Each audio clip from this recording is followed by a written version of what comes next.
Tonight on Dark Dubai Diaries, we look into the haunting case of a bride who vanished just days before her wedding. In a city of diamond towers and silent secrets, some disappearances leave no trace, only whispers in the shadows. Alina Volkova was born in a small apartment block in Volgograd, Russia. Her father worked long hours at a tire factory, coming home each night reeking of grease and stale cigarettes. Her mother cleaned offices in the evenings, often returning after midnight, her hands cracked and raw from industrial cleaning fluids. Winters were bitter cold. Frost formed inside their windows and Alina would lie awake, curled under thin blankets, listening to her parents argue about unpaid gas bills and vodka bottles hidden in kitchen cupboards. Her only comfort was her older sister, Lana. 6 years older, she became mother, sister, and protector. Every morning, Lana would braid Alina hair before school, whispering in her ear, "One day we'll leave this place. You'll be someone, Alina, someone beautiful and strong." But childhood dreams often crash against reality. When Alina was 12, their father left them for a younger woman. Their mother fell into a deep depression, barely leaving her bed except to work, her eyes glazed and distant. Lana dropped out of her university nursing program to work full-time at the local clinic, her dreams sacrificed to keep them alive. At 15, Alina was scouted by a photographer at a school event. Her icy blue eyes and slender figure made her perfect for bridal catalogs and local salon shoots. Each small job earned barely enough for her bus fares and modeling fees, but the praise she received lit a fire in her chest. For the first time, someone called her beautiful, and she believed it. At 18, after finishing school, she moved to Moscow, determined to make it. Her apartment was a windowless basement room she shared with 2 other struggling girls.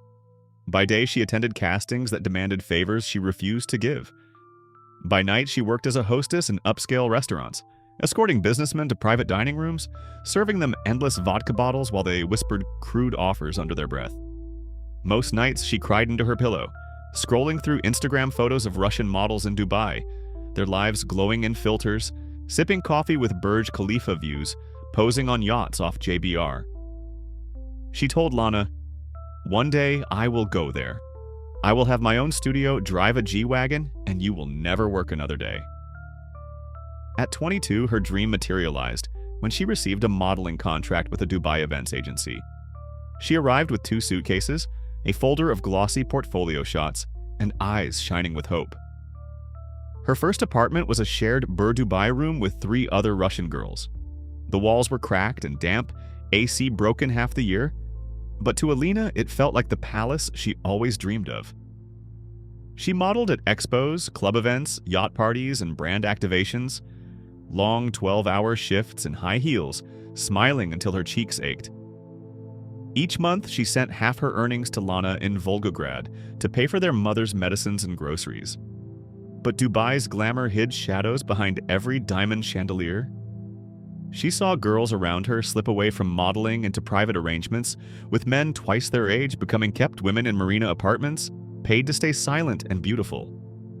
Some girls left modeling forever, becoming part of an unspoken, hidden industry, catering to VIP guests in towers that scraped the clouds. Alina refused.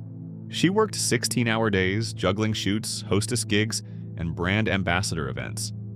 She slept barely 4 hours a night, fueled by Turkish coffee and ambition.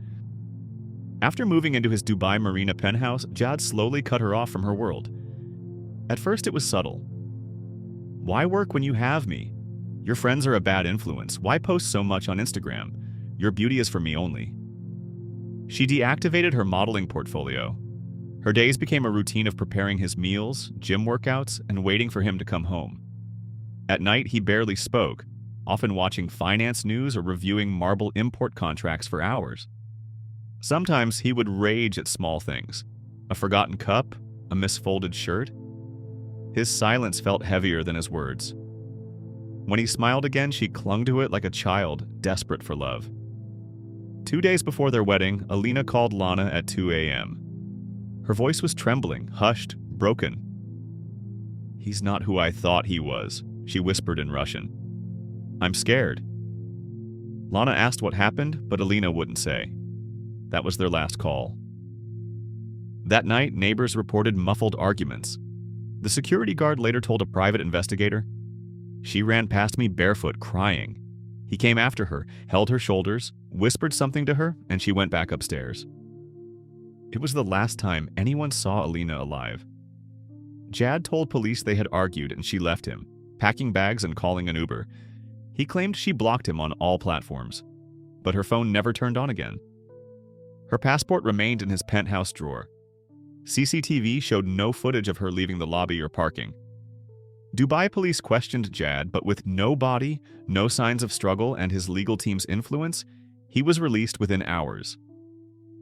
Lana, refusing to accept this, sold her car in Moscow and hired Karim Hassan, an Egyptian PI in Dubai. Karim discovered that Jad changed the penthouse flooring a week after Alina disappeared, claiming water leakage. Neighbors heard hammering and construction noises at odd hours for days. Marina cleaners saw Jad's staff discreetly moving large black garbage bags onto his yacht late one night. 2 of Jad's ex-girlfriends in Lebanon had also disappeared years prior, under suspicious circumstances. Both families filed missing reports. No bodies were ever found. Karim presented all findings to Dubai police, but without a body, no charges were filed. Jad's lawyers threatened defamation lawsuits against Lana and Karim if they continued accusing him publicly. 3 months later, Jad was seen at Dubai Mall buying a new Rolex with another blonde woman on his arm. He continued his business dealings untouched, dining at Zuma and Cipriani with investors, never once questioned again. Lana posted a final story on Alina's Instagram. "My sister is gone. If you ever read this, Alina, know I never stopped looking. Some crimes leave no blood, no footprints, no evidence, only an empty chair at dinner, an unmade bed, and a sister left screaming into a silent night." In Dubai, secrets are buried deeper than sand, and some brides never walk down the aisle.